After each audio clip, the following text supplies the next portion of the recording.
디모데후서 2장 14절로 21절 말씀 보겠습니다. 너는 그들로 이 일을 기억하게 하여 말다툼을 하지 말라고 하나님 앞에서 엄히 명하라. 이는 유익이 하나도 없고 도리어 듣는 자들을 망하게 함이라. 너는 진리의 말씀을 옳게 분별하여 부끄러울 것이 없는 일꾼으로 인정된 자로 자신을 하나님 앞에 드리기를 힘쓰라. 망령되고 헛된 말을 버리라. 그들은 경건하지 아니함에 점점 나아가나니 그들의 말은 악성 종양이 퍼져나간과 같은데 그 중에 후메네오와 빌레도가 있느니라. 진리에 관하여는 그들이 그릇되었도다. 부활이 이미 지나갔다 하므로 어떤 사람들의 믿음을 무너뜨리느니라. 그러나 하나님의 경고한 터는 섰으니 인침이 있어 일렀으되 주께서 자기 백성을 아신다 하며 또 주의 이름을 부르는 자마다 불의에서 떠날지어다 하였느니라. 큰 집에는 금그릇과 은그릇뿐 아니라 나무그릇과 질그릇도 있어 귀하게 쓰는 것도 있고 천하게 쓰는 것도 있나니 그러므로 누구든지 이런 것에서 자기를 깨끗하게 하면 귀히 쓰는 그릇이 되어 거룩하고 주인의 쓰심에 합당하며 모든 선한 일에 준비함이 되리라. 아멘. 하나님 말씀의 제목은 말을 담는 그릇 말고 삶을 담는 그릇이 되었으면 좋겠어서 말을 담는 그릇 말고 삶을 담는 그릇으로, 삶은 단결을 담으시면 안 돼요. 자, 삶을 담는 그릇으로. 우리가 많고 많은 교회 중에 이렇게 더샘교회를 지붕 삼고 신앙 공동체를 이루게 하신 주님의 은혜가 저는 늘 고맙다라는 생각을 많이 해요. 다른 교회나 성도들이나 또 어떤 세상의 기준으로 봤을 때 성장이라는 기준은 다 각자 다르겠지만 작년 한 해 우리 더샘교회를 또 하나님께서 좋은 성도님들을 보내주셔서 이렇게 성장케 하신 하나님께 감사하고 올해는 드디어 부서가 이제 조금씩 세워지고 새롭게 된 리더들과 또 새로운 직분을 맡은 분들이 계십니다. 그래서 이 한 달 내내 이걸 올릴 것 같아요. 우리 주보 하시는 분이 이거 왜 올렸겠어요? 예? 보지 말아라 보라. 보라. 근데 그냥 보라? 아니면 마음의 준비를 해라 마라? 생각하라. 아유, 이렇게 답을 잘 알고 있어요. 오늘 설교 안 해도 되겠네. 예. 참 귀하고 감사한 일이죠. 더샘교회는 이제 시작이에요. 할렐루야. 이제 시작입니다. 그 시작에 뼈다들이 세워지고 살을 붙이고 세포가 왕성하게 살아 움직이는 2026년 되기를 주님의 이름으로 축복합니다. 그런데 이 세워짐을 이야기하기보다는 저는 오늘 주님 앞에 우리가 어떤 삶을 살아야 세포가 건강하게 성장할 수 있을까, 이걸 좀 생각해 봤으면 좋겠어요. 오늘 본문은 새롭게 세워진 하나님의 사람들에게 가장 먼저 들릴 것이고 임직이나 리더가 되지 못했다 할지라도 모든 성도는 그리스도 안에서 듣고 깨달아야 하는 말씀이 될 것입니다. 디모데후서는 사도 바울이 생애 마지막 시기 로마 감옥에서 쓴 편지입니다. 바울은 최소 4-5차례 이상 감옥에 갇혔어요. 감금당했고 갇혔고. 근데 오늘 본문은 로마 감옥이 배경입니다.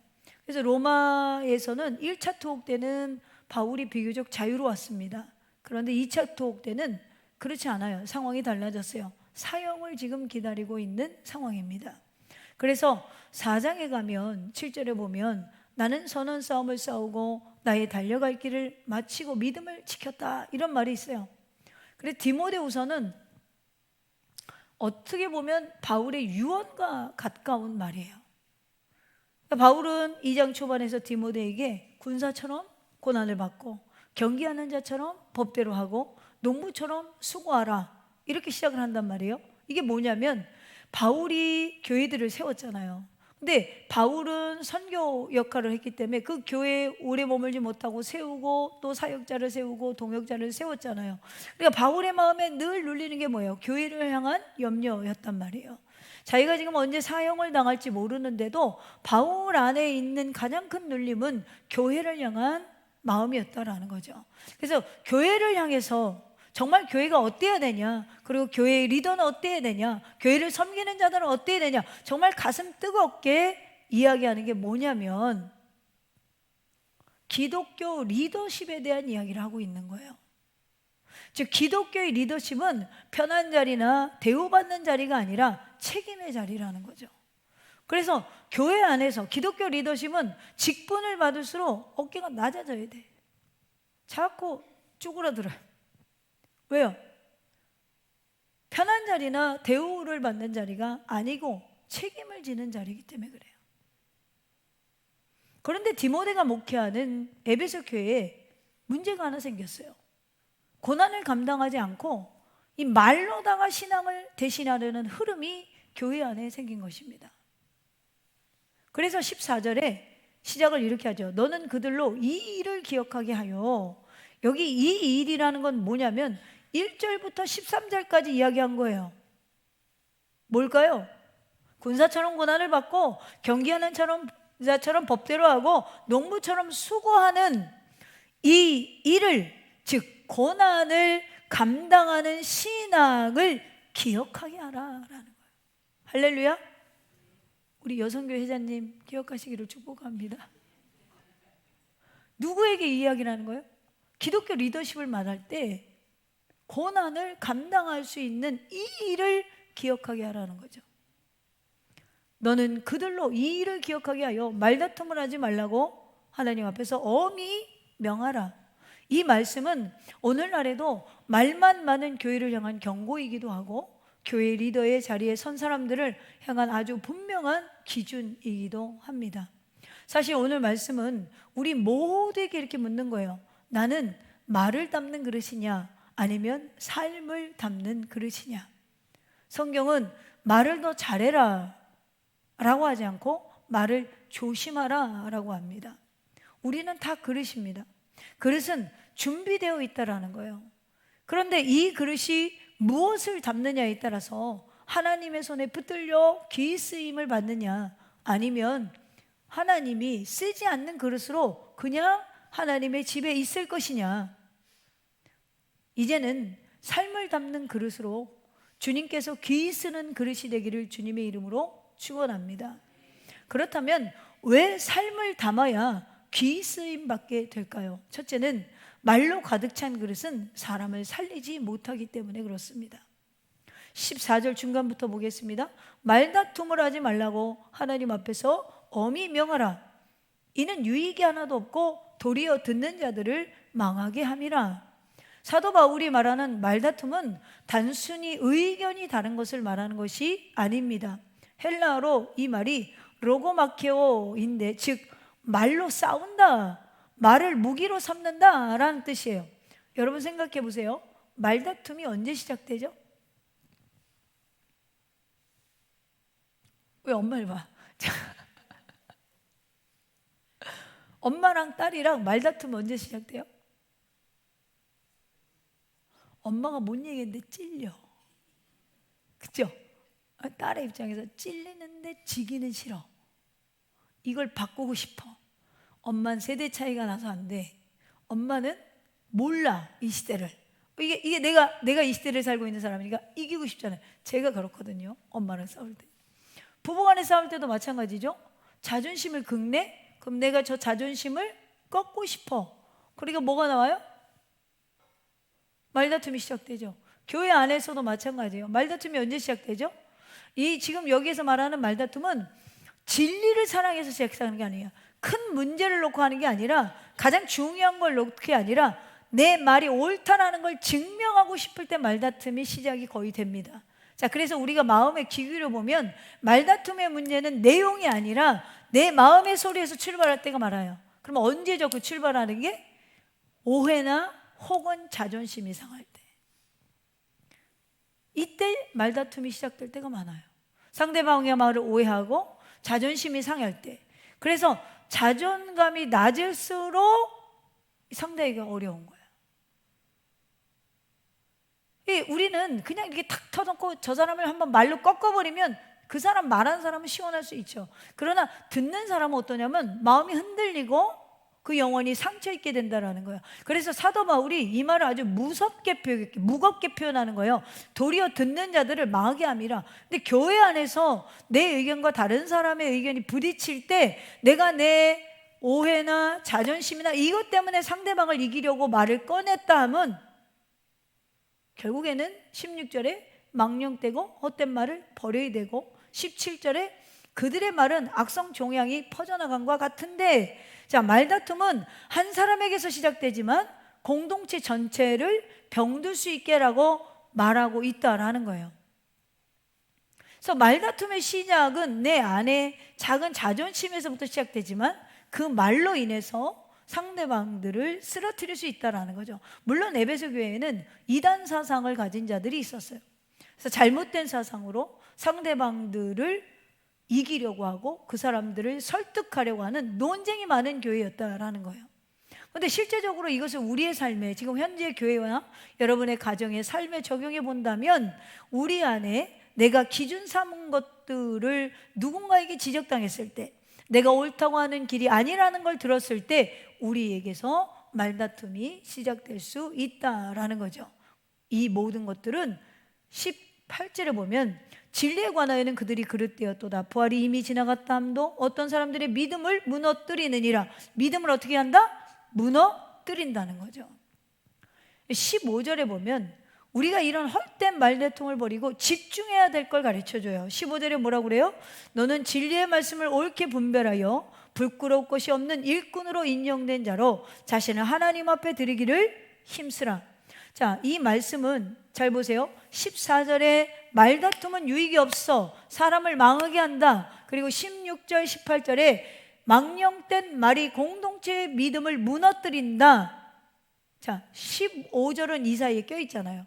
이게 우리가 샌드위치라고 하는데 샌드위치 배열이 되어 있다는 거예요. 14절과 16절 18절이 덮고 있는 사이에 뭐가 있냐면 15절이 있어요. 그러니까 핵심이 뭐냐면 15절이에요 15절은 뭐예요? 말로 싸우는 리더와 하나님 앞에서는 일꾼을 구분하는 기준이 된다라는 거예요. 할렐루야. 그러므로 15절에서 사도 바울이 이단들과 논쟁을 하려기보다 너희가 정말 집중해야 되는 핵심이 뭐냐, 바로 하나님께 인정받는 일꾼이 되어야 된다라는 거죠. 할렐루야. 우리가 아무리 세상에서 많은 일을 할지라도 하나님의 인정이 없으면 아무 소용이 없는 거예요. 제가 아무리 많은 설교를 하고 제가 아무리 많은 목회를 한다고 해도, 오랜 목회를 했다고 해도 하나님의 인정이 없으면 안 되는 거예요. 여러분이 나가서 교회를 10개, 100개를 짓고 건축하는 사람이 된다고 할지라도 하나님의 인정이 없으면 아무 소용이 없는 거예요. 우리는 무엇보다도 하나님께 인정받는 일꾼이 돼야 돼요. 그러기 위해서는 정답이 뭐예요? 15절에 너는 진리의 말씀을 옳게 분별하여, 이게 능력이라는 거죠. 진리의 말씀을 분별한다는 말은 여러분 이런 뜻이에요. 자기 입맛대로 자르지 말고 자기 감정에 맞게 비틀지 말라는 거예요. 뭐를? 하나님의 말씀을. 만약에 제가 설교를 하는데 내 입맛대로 자르고 내 감정에 맞게 비튼다면 그건 더 이상 말씀이 아니라 김강희 목사 설교로 끝나죠. 설교는 여러분 다른 종교도 있습니다. 말씀은, 그리스도는 누구만 있죠? 우리 기독교 안에만 있잖아요. 그리스도의 원래 본질을 해치는 것, 내 입맛대로 자르고 자기 감정에 비틀려서 말씀을 바라보고 해석하는 것. 또한 하나님 앞에 부끄러울 것이 없어야 된다라고 했죠. 하나님의 일꾼이면서도 하나님의 말씀을 제대로 알지 못하면, 혹은 자기 감정에 비틀어져 전한다면 그것은 부끄러운 것입니다. 우리가 살아가는 이 시대에 얼마나 가짜가, 진리가 많습니까? 17절에 보면, 끝에 보면 후메네오와 빌레도가 있다. 이들은 단순한 이론가가 아니라 실제로 교회 안에서 영향력을 행하던, 요즘 말로 리더였어요. 근데 이 사람들이 18절에 보면 부활이 지나갔다. 22절에서부터 보면 현재의 삶을 중요하지 않다고 해서 정욕적인 삶을 살았기 때문에 바울이 정욕을 피하고 깨끗한 마음으로 주를 부르는 자들과 함께 의와 믿음과 사랑과 화평을 따르라. 어리석고 무식한 변론을 버리라. 계속해서 강조하죠. 이 사람들이 부활이 지나갔어. 그래서 현재 삶은 중요하지 않아. 이런 잘못된 것을 가지고 진짜처럼 가르친 거예요, 교회 안에서. 지금 교회들도 마찬가지죠. 저는 이제 이렇게 보면 참 말씀이 없는 예배가 요즘에 참 많아요. 그죠? 조명, 음향, 어떤 그 세션들의 기술, 싱어들의 어떤 찬양의 기술. 여러분 콘서트 가보면 거기 콘서트에 있는 사람들이 그 가수 싫어해도요 금방 미쳐요. 왜죠? 힘이 있어요. 사람을, 감성을 자극하는 힘이 있는 거예요. 가끔 우리가 이 감성의 은혜를 받았다라고 생각해요. 잘 생각해 보세요. 우리가 얼마나 말씀이 없는 예배들에 지금 심취해 있냐면, 우리 여러분 요한복음 1장에서 예수님을 뭘로 표현합니까? 요한복음 박사님 말씀으로 표현하죠. 자, 그럼 예배에 뭐가 있어야 돼요? 예수 그리스도가 있어야 돼요. 왜요? 말씀이 곧 예수 그리스도니까. 그러면 설교 속에 뭐가 있어야 돼요? 예수 그리스도를 소개함이 있어야 돼요. 여러분 성경에는 예수 그리스도, 그의 스토리가 있는 거잖아요. 그 스토리를 가지고 이 서신서들은 뭐예요? 교회들, 그 그리스도의 사랑의 언약 가운데 있는 그리스도인들이 어떻게 살아야 되느냐, 그리고 뭘 바라보라고 뭐가 붙어 있어요? 끝에 요한계시록이 있죠. 다시 오실 그리스도를 바라보는 깨어있는 신부들로 준비해라. 그러면 그리스도 안에서 우리가 다시 태어난 자들은 다시 오실 예수를 바라보며 깨어있는 자들이 돼야 돼요. 준비된 자들이 돼야 돼요. 그러면 여러분, 우리가 예배에, 교회에 말씀이신 예수 그리스도가 있어야 되고, 설교 속에는 반드시 말씀이신 예수 그리스도의 소개가 있어야 되고, 그 소개를 듣고 우리가 어떻게 인생을 살아가야 되는 방향의 도전을 받아야 되는 거예요. 할렐루야. 그러면 교회 안에 리더의 입에는 뭐가 있어야 돼요? 예수 그리스도가 있어야 돼요. 할렐루야. 이단들의 공격과 유혹이 많은 이 시대에 우리가 하나님의 말씀에 정통한 사람이 되려면 예수가 누군 줄 먼저 알아야 돼요. 성경을 읽고 묵상하는 일도 중요하지만, 정말 예수가 누구이고 그 예수가 어떻게 살았고 그 예수가 우리를 어떻게 살아가기를 원하는지 방향의 전환이 안 되면 아무리 이야기를 해도 예수가 나올 수가 없어요. 방향이 전환이 안 되면 그렇다는 거예요. 부지런한 사람만 되고, 여러분 방향이 전환이 안 된다? 그러면 여러분 예수가 나올 수가 없어요. 부끄럽지 않으려면 우린 예수의 능력을 소유한 자들이 돼야 돼요. 만약 하나님의 일꾼이 하나님의 말씀을 모르고 진리를 바르게 분별하지 못하면 그 피해를 누가 받습니까? 양떼, 그리고 함께 신앙생활하고 있는 교회와 성도들이 고스란히 받는 거예요. 그래서 하나님의 일꾼은 영광도 있지만 동시에 막중한 책임이 있는 것입니다. 이 책임이 1차적으로는 저와 같은 목회자에게 있고, 더 나아가서 교회를 섬기는 직분자들과 하나님의 말씀을 깨달아 세상을 섬겨야 하는 모든 그리스도인에게 있다라는 거예요. 이것을 어떻게 지켜라? 15절 끝에 보니까 자신을 하나님 앞에 드리기를 힘쓰라. 힘쓰라는 헬라어 스푸다조는 서두르다, 최선을 다하다, 삶의 우선순위로 삼다예요. 자, 의도적으로 계속해서 우리가 우선순위해야 되는 게 뭐냐면 자신을 하나님 앞에 드리기를 힘쓰는 데 초점을 맞춰야 된다는 거죠. 이것이 우리 자신을 하나님 앞에 드리기를 힘쓰는 것. 이것이 안 되고 오히려 주님이 나의 요구를 들어주는 분으로만 생각하고 신앙생활을 한다면, 여러분 마치 이런 거예요. 우리가 사도 베드로를 한번 생각해 봅시다. 베드로는 말을 굉장히 잘하는 사람이었잖아요. 마태복음 26장 33절에 보면 내가 주와 함께 죽을지언정 주를 부인하지 않겠습니다. 말은 엄청나게 포부가 큰 거예요. 그러나 이때 베드로의 삶은 준비되지 않았어요. 준비되지 않았어요. 신학교 가보면 다 주와 함께 죽을지언정 주를 부인하지 않겠습니다. 졸업할 때 보면 반타작도 안 돼. 개척하는 사람들 없어요. 어떤 그 대형 기도원에서 사역하던 전도사님이 이제 부목사가 이제 그만둬야 되는 나이가 된 거예요. 40대 초중반만 돼도 요즘에는 이제 갈 데가 별로 없어요. 교회들이 자꾸 더 젊은 사역자들을 뽑으려고 하는 교회들이 의외로 많습니다. 갈 데가 없잖아요. 이거 어떡하나. 그랬더니 옆에서 이랬대요. 개척하세요 목사님. 그랬더니 미쳤냐? 지금 제 주변에도 미쳤다고 생각하고 안 나오는 사람들이 있어요. 그 교회에서 눈치 주는데도 안 나와.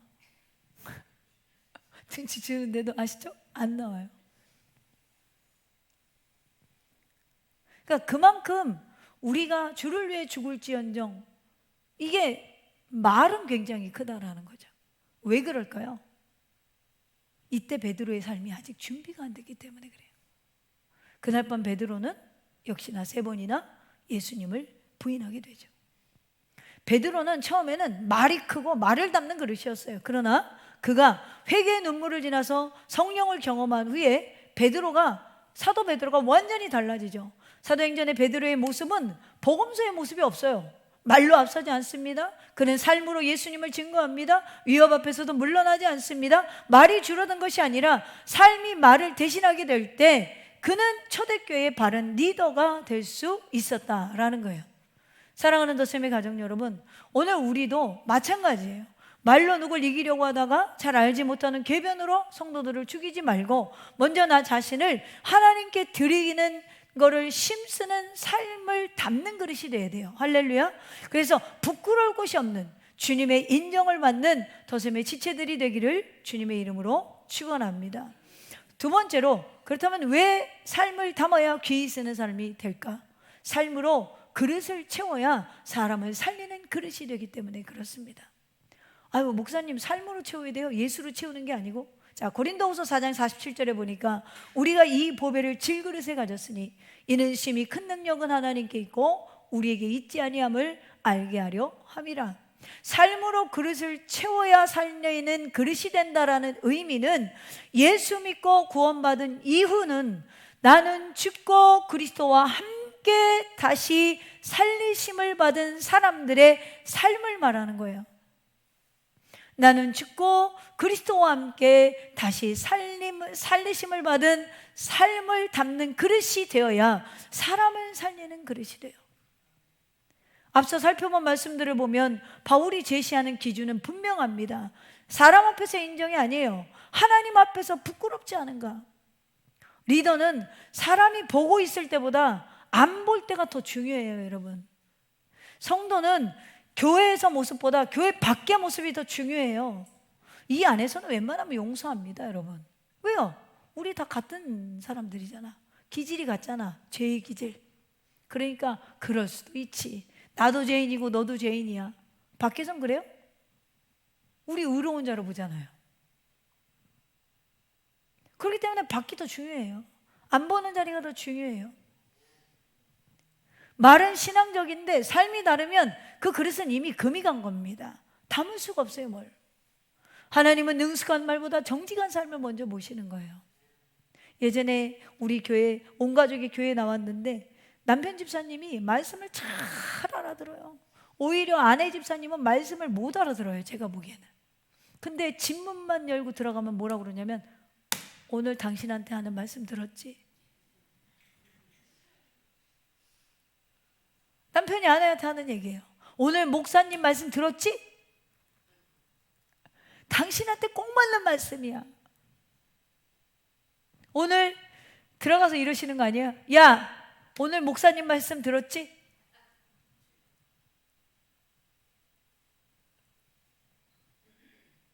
이런 분들은 죽을 때까지 안 바뀝니다. 말씀은 4개 주시는 거예요. 4개. 4개 주시는 거예요. 하나님은 말을 잘하는 말쟁이를 좋아하지 않으세요. 정직한 삶을 좋아하세요. 하나님은 큰 그릇이 아니라 깨끗한 그릇을 귀히 쓰신다. 할렐루야. 19절에 그러나 하나님의 견고한 터는 섰으니 이렇게 돼 있거든요. 이 말은 사람은 흔들려도 교회는 무너지지 않는다는 거예요. 왜죠? 하나님의 터이기 때문에. 더셈교회는 하나님의 터인 거지 우리가 세우는 게 아니에요. 하나님의 기초는 견고합니다. 그래서 20절에 큰 집에는 금그릇, 은그릇과, 또 비유로 이제 이 설명을 하는 거예요, 바울이. 큰 집에는 금그릇과 은그릇뿐 아니라 나무그릇과 질그릇도 있어. 귀 쓰는 것도 있고 천하게 쓰는 것도 있다라고 하죠. 자, 우리가 여러분 교회를 선택해서 나온다라고 생각하죠. 그래요?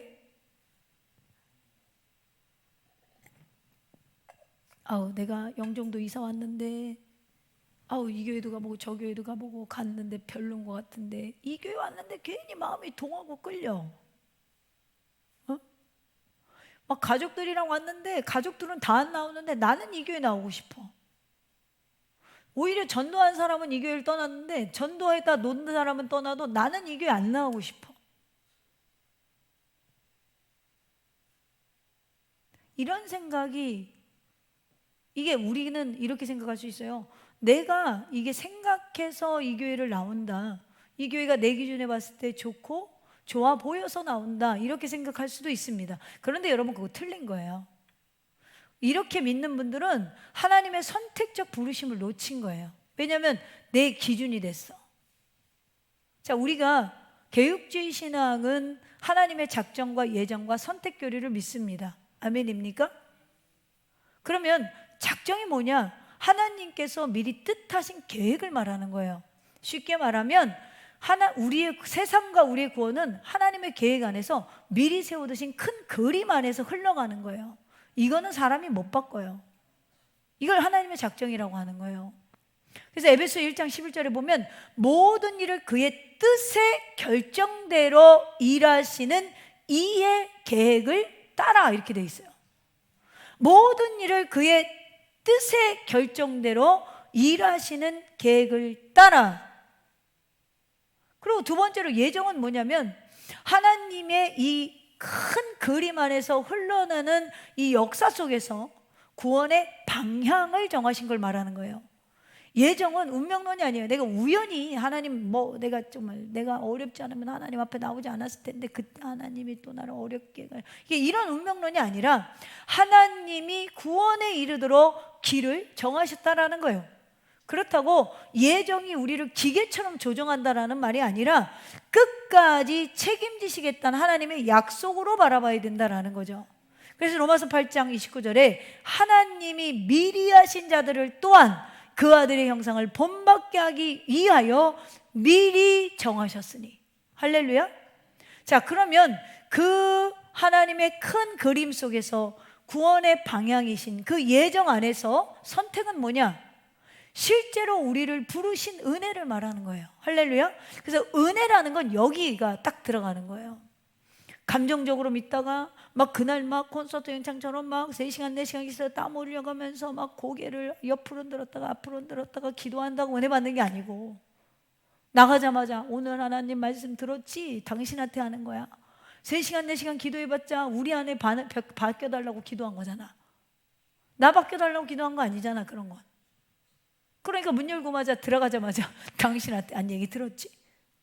아마 이렇게 기도했을 것 같아요. 하나님, 우리 마누라가 오늘 문을 열고 들어갈 때 깨닫게 하여 주시옵소서. 그냥 내 의지로 막 기도하는 거죠. 자, 여기는 은혜가 아니에요. 하나님의 예정 안에 실제로 우리를 부르신 은혜. 자, 선택은 우리가 하나님을 고른 게 아니고 하나님이 우리를 먼저 선택하신 게 은혜잖아요. 그래서 선택은 자랑이 아니라 오히려 이걸 깨닫는 사람은 겸손해져요. 내가 구원받을 가치가 없는 존재임을 알기 때문에. 그래서 에베소 1장 4절에 그 창세전에 그리스도 안에서 우리를 택하사 우리로 사랑 안에서 그 앞에 거룩하고 흠이 없게 하시려고. 우리 변성도님이 그래요. 저는 하나님은 잘 모르겠고 동생이 이 교회를 나와서, 그 동생이 이 교회를 나와서 교회를 나온다? 동생은 언니 보고 이 교회 안 나오잖아 지금. 선택적 은혜라는 거죠. 그 동생도 선택받으면 좋겠다. 할렐루야. 그러므로 작정은 하나님의 큰 계획이시고 예정은 그 구호 속의 방향이시며, 그리고 선택은 그 방향 안에 우리에게 임하는 은혜라는 이렇게 정의하면 좋겠어요. 이미 하나님이 우리를 택하시고 부르셨다면 이 교회와 직분 또한 내 뜻을 드러내는 게 아니라 하나님의 뜻을 위해서 우리를 사용하기 위해서 하나님의 견고한 터는 섰다. 그런데 그 필요에 따라 우리를 선택적으로 세우시는 거라는 거예요. 할렐루야. 이게 우리에게 겸손을 가져다 주면 좋겠어요. 그래서 교회도 있고 직분자도 있고 성도들도 있는 거예요. 그 준비를 우리가 하는 것 같지만 하나님이 하시는 거예요. 이 기초는 견고하다, 분명히 이렇게 얘기하고 있죠. 그래서 20절에 또 다르게 비유로 얘기했죠. 큰 집에는 큰 그릇과 은그릇뿐 아니라 나무 그릇과 질그릇도 있어. 자, 이 성경 구절에서 제가 왜 이야기를 했냐면 가장 오해하는 것이 무엇인가 하면 재질의 차이를 생각한다는 거예요. 아니에요. 여러분은 이 본문 갖고 대부분 금그릇 되고 싶었을 거예요. 왜요? 하나님이 금그릇을 많이 쓴다라고 생각을 했을 거예요. 그렇죠? 그렇게 안 배웠어요? 나만 그렇게 배웠나? 금그릇 되고 싶으세요? 제 집사님? 밤새 와서 정신이 없어 죽겠는데 뭐라는 거야? 어떻게? 이창옥 고사님 금그릇 되고 싶어요? 질그릇 되고 싶어요? 에? 금그릇이 온 거예요? 아, 할렐루야. 자, 내가 원하는 답이 나왔어요. 금그릇 좋은 거 아니에요. 자, 금그릇 자주 써요? 두고 보고만 하잖아. 교회에서 두고 보고만 있는 인간들이 있어. 너무 광채가 나. 뺀들뺀들. 쓸 수가 없어. 부담스러워서. 요즘 금값도 비싼데 그거 쓰다 다르면 어떻게 해? 금 그람이 떨어지잖아. 쓸 수가 없어. 다 이렇게 배웠을 거예요. 거짓 이렇게 배웠어요. 재료 얘기하는 거 아니에요. 재질 얘기하는 거 아니에요. 21절 보겠습니다. 그러므로 누구든지 이런 것에서 자기를 깨끗하게 하면 귀히 쓰는 그릇이 되어 거룩하고 주인의 쓰심에 합당하며 모든 선한 일에 준비함이 되리라. 재질보다는 지금 뭘 이야기하고 있죠? 21절에서는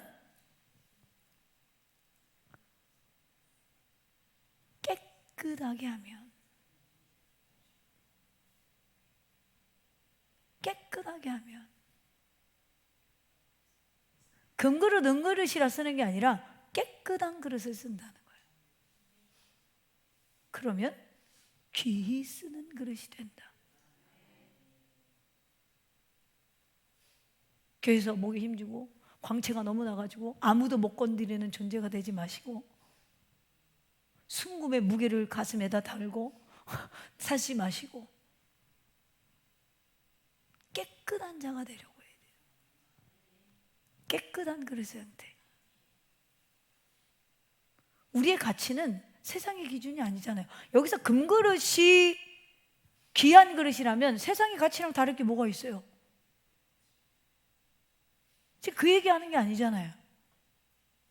그래서 그러므로가 앞에 20절까지의 모든 흐름을 다 모아서 내린 결론이에요. 그러므로 이런 것에서 자기를 깨끗하게 하면 에카타이엔 에아우톤, 이 말이 무슨 말이냐면 스스로 씻고 분별하여 떼어내면, 이런 뜻이거든요. 그럼 이 말이 죄를 씻어서 구원을 받으라는 것이냐 완벽하라는 것이냐? 아니에요. 19절과 연결해서 봅시다. 19절의 중간에 보면 또 주의 이름을 부르는 자마다 불의에서 떠날지어다 하였느니라. 그리고 달라이 끊어지죠. 그러므로 쓰임받고 싶다면 불의에서 떠나는 사람, 이 사람이 자기를 깨끗한 거예요. 그러면서 22절부터는 불의에 대한 것들을 논하고 있죠. 그러므로 하나님께 쓰임받고 싶다면 우리가 먼저 세상적 가치를 높이려고 하기보다는 하나님의 원하시는 깨끗한 상태가 돼야 돼요. 이 깨끗한 상태는 우리 힘으로 구원받거나 완벽하라는 게 아니라고 했어요. 우린 죄인이기 때문에 모두가 완벽하지 않아요. 그러나 뭐라고요? 불의에서 떠나는 건 할 수 있어. 의지적으로. 그러면 귀 쓰는 그릇이 된다는 거죠. 이 말씀은 금그릇이 아니에요. 은그릇이 아니에요. 즉 기독교의 리더는 사람의 평가나 역할의 크기를 보면 안 된다는 거예요. 그러면 여러분 교회에서 누가 재질이 제일 나빠야 돼요? 이렇게 표현하니까 좀 이상하다, 한국말은. 네? 재료가 누가 가장 싸야 돼요? 1번 목사, 2번 권사, 3번 집사? 4번 주일학교 학생들. 누가 재질이 이제 가장 싸야 될 것 같아요, 권사님? 에? 집사? 목사예요. 왜죠? 쓰임 받아야 되니까. 목사가 재질이 가장 싸야 돼요. 그래야 주님한테 붙들리잖아요. 우리가 쉽게 자주 쓰는 건 잡기가 좋고 드러나지 않고 하나님의 뜻에 주인의 목적대로 담을 수 있는 존재들이잖아요. 할렐루야. 성도 여러분, 19절 초반에 이미 경관터가 섰다고 했죠. 그리고 세상의 방식과 구별됨, 말의 싸움과의 구별됨, 자기 의를 드러내는 태도와 구별됨, 하나님께 쓰이기 위해 떼어놓은 상태가 되면 하나님은 더셈교회를 향한 계획은 이미 경관터는 섰고 우리를 사용하시려면 하나님의 손에 쉽게 잡히는 상태가 돼야 돼요. 주인의 손에 쉽게 잡히는 건 내가 어떤 달란트를 가졌냐, 내가 얼마나 헌금하느냐, 내가 얼마나 하나님 앞에 많은 걸 배웠느냐, 내가 얼마나 하나님 앞에 많은 걸 준비했느냐, 이거보다도 하나님의 손에 쉽게 붙들릴 수 있는, 나는 죽고 이제 그리스도 안에서 다시 태어난, 말만 있는 게 아니라 삶으로 실천할 준비가 되어 있는 자들. 하나님은 사람을 쓰실 때 완벽한 사람 쓰지 않으세요. 나는 왜 자존감들이 낮은지 모르겠어요. 우린 모두가 완벽하지 않아요. 다 가슴에 상처를 안고 살아가는 사람들이에요. 근데 깨끗하게 비워지고 그 위에 그리스도의 삶을 담은 사람이 되면 지푸라기를 엮어서 만든 그릇이라 할지라도 주인은 그걸 항상 사용하잖아요. 편하니까. 여러분, 기억합시다. 우리가 말은 삶에 따르지 않으면, 여러분 사무엘상에 처음 등장하는 엘리가 있잖아요. 이 엘리 제사장 말씀도 알고 직분도 있었죠. 근데 그의 문제는요, 아들들의 죄를 보고 말은 했는데 삶으로 막지 못했어요. 죄는 말로 꾸짖었지만 삶으로 책임지지 못했어요. 그래 결과는 가정과 이스라엘 공동체 전체가 붕괴되게 되죠. 리더의 말이 삶이 따르지 않으면 공동체를 지키지 못하는 것을 우리가 볼 수 있습니다. 사랑하는 더셈의 가정 여러분, 함께 있어도, 지금 이 안에 있어도 다른 세상으로 가득 차서 겉만 번드르한 말만 가득하다면 윤기만 막 내기 바쁜 사람들이 있어요. 금그릇, 은그릇 오히려 사용하기 불편합니다.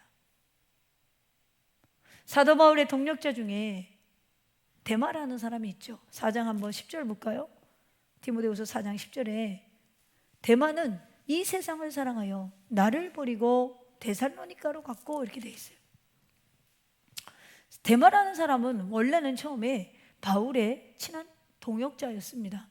선교 현장에 함께 있었고 바울의 편지 속에서 이름이 기록될 만큼 신뢰받던 사람이었어요. 그러나 바울이 마지막 편지에, 자기의 유언과 같은 편지에 데마는 세상을 사랑하였다, 그래서 나를 버렸다, 이렇게 표현해요. 바울과 함께 선교하고 바울과 함께 동역했는데 이 사람의 그릇에는 아마 다른 게 담겨져 있었던 것 같아요. 방향의 전환을 갖지 못했다라는 거죠. 데마의 신앙을 가지고 무엇을 사랑하는가? 사랑하는 방향, 여러분의 사랑의 방향이 어디 있습니까? 여러분이 뭘 담고, 하나님을 통하여, 그리스도를 통하여 무엇을 담고 어떤 방향으로 2026년을 살아가실 것입니까? 그의 그릇에는 하나님보다 세상이 더 많이 담겨져 있으니까 결국에는 세상을 사랑하여 바울을 떠나게 됩니다. 여러분, 지금 여러분은 무엇을 담고 있습니까? 그리고 떠나는 자들도 우리가 아쉬워할 필요가 없는 것이 담겨져 있는 게 다른 거예요. 방향이 안 바뀌면. 오늘 말씀 앞에서 우리 모두가 자신에게 물어야 돼요. 내 그릇에는 지금 무엇이 담겨져 있느냐? 말입니까? 삶입니까? 하나님입니까? 세상입니까? 하나님은 말을 담는 그릇을 찾지 않으세요. 삶을 담는 그릇을 찾으십니다. 여러분, 이미 경관 터는 섰습니다. 인침도 있습니다. 하나님은 교회를 세우셨고, 그리고 이 교회는 하나님이 임재하고 하나님이 이끄시는 교회입니다. 누가 하나님의 손에 붙들릴 것이냐? 올해 19절 끝에 보겠습니다. 주의 이름을 부르는 자마다 불의에서 떠날지어다. 우리 더샘교회가 말로 일어난 공동체가 아니라 너무 광을 내서 아무도 가까이 갈 수 없는 존재들이 아니라 삶으로 복음을 증거하는 공동체로 성장할 수 있는 그러한 해가 되기를 주님의 이름으로 축원합니다.